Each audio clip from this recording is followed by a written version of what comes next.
Hey, tennis fans! Today, we're diving into Coco Gauff's unexpected exit from the US Open. Despite the disappointment, Gauff remains positive, saying, "I'm not going to beat myself up." How is she planning to bounce back, and what does this mean for her future in tennis? Stay tuned as we explore Gauff's mindset, her reflections on the tournament, and her plans moving forward. But first, don't forget to like this video, subscribe to our channel, and hit the notification bell so you never miss out on the latest tennis updates. Coco Gauff knew becoming a back-to-back champion at the US Open would be hard. She was likely aware that no woman had repeated at the tournament since Serena Williams won her third straight a decade ago. And Gauff knew she hadn't arrived at the event with as much momentum as she had in 2023. So after her first-round win Monday, Gauff sounded as if she were almost preparing herself for the possibility that she wouldn't do it and trying to take some of the pressure off her shoulders. Somebody commented on my TikTok and they were like, "You've won in life, literally and figuratively, and there's no point in piling pressure on yourself on a victory lap," Gauff said. "I'm just treating this tournament like that. If you defend something, that means you won something.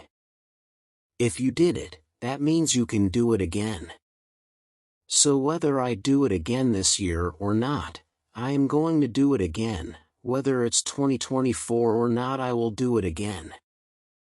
I guess for me, yeah, it's not the summer that I want," Gauff said.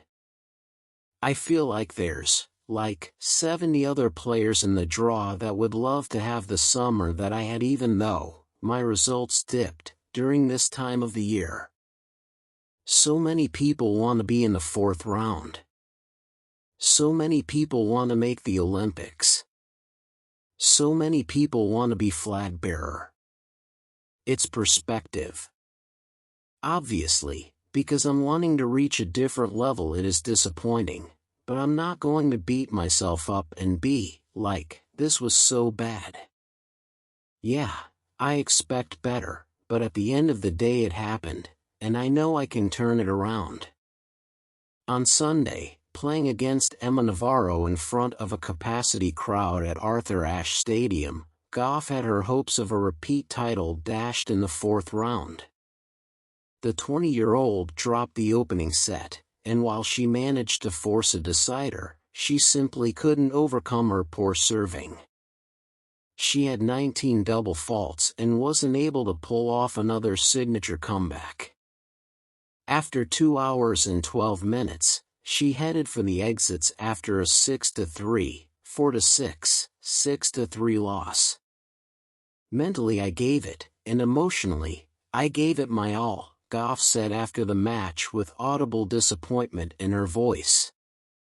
"Of course, there were things execution-wise. Obviously I wish I could serve better. I think if I would have done that, it would have been a different story for me in the match. So emotionally I have no regrets, but obviously I wish I could execute things better."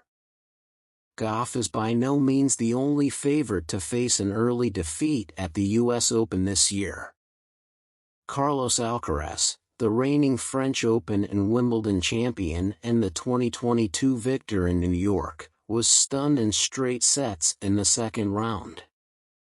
Novak Djokovic, the defending men's champion, was eliminated the following night in the round of 32.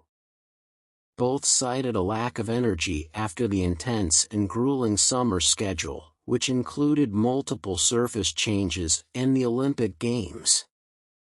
"I spent a lot of energy winning the gold, and I did arrive to New York just not feeling fresh mentally and physically," Djokovic said. "But because it's the US Open, I gave it a shot and I tried my best. I mean, I didn't have any physical issues. I just felt out of gas, and you could see that with the way I played." Gauff, who was given the honor of carrying the American flag during the opening ceremony in Paris alongside LeBron James, played in singles, doubles and mixed doubles at the Games. While certainly an experience to remember, it made for a dramatically different lead-in on the hard court prior to the US Open than she had in 2023. Last season, Gauff was red-hot throughout the summer and won the titles in Washington, D.C., and Cincinnati.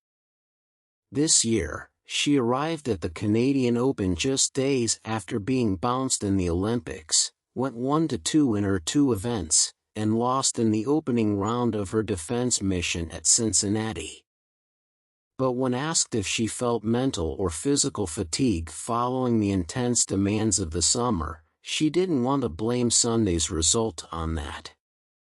"It's a tough question because I feel like I felt ready, and I felt physically and mentally ready, but for sure I think in Toronto and Cincy, it was a little bit mentally draining, those tournaments having to switch surfaces," Gauff said. "It's tough when you're trying to find your game. You're just used to maybe a certain type of year. But coming into this tournament, I didn't feel any exhaustion. I was actually really excited to play. Yeah, I didn't feel any type of things. I was just ready to go on court. Even today I felt ready to go on court. I was excited." Gauff had previously said the quick departure in Cincinnati enabled her to have some good practice sessions ahead of the tournament, and she was dominant in her first-round win over Varvara Gracheva, allowing her opponent to win just 2 games in the match. But Gauff struggled early with her serve in her second-round match against Tatiana Maria in the scorching heat Wednesday night. Though she ultimately won the match, she had 7 double faults in the first set, and it was a sign of what was to come. Gauff dropped the last 11 points of the opening set against former world number 3 Alina Svitolina in the third round before turning things around. She raised her level, improving her serve and the rest of her game in the second and third sets, and came away with the victory. She spent time on the practice courts working on her serve following her second and third round matches. But she simply couldn't find a way to win Sunday. Navarro had upset Gauff in the fourth round at Wimbledon 6-3, 6-3 in July, and proved that result was no fluke. Gauff, who had her best major result of the year with a semi-final appearance at the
"I like the variety in Emma's game," Williams said during the television broadcast.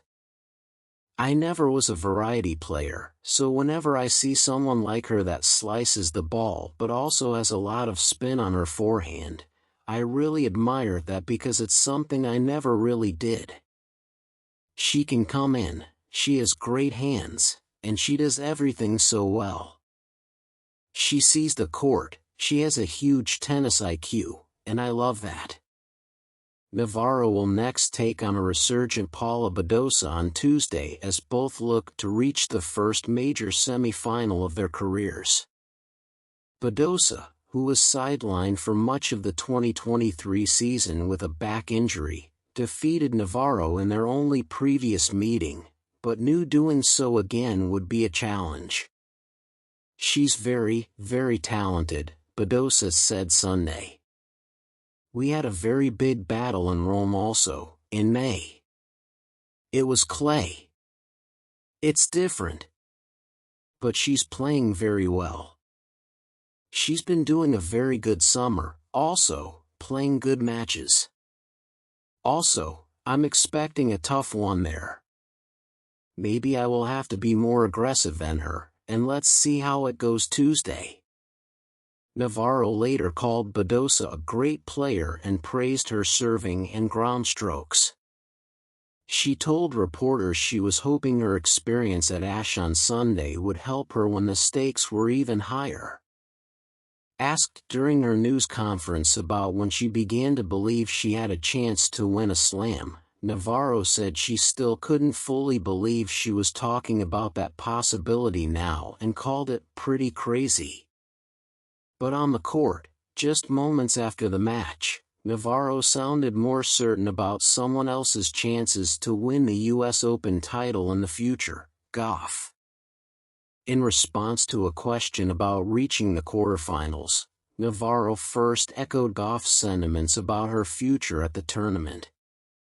Coco's an amazing player and I have a ton of respect for her, Navarro said on court after the match. I know she's going to come back here and win this thing again one year.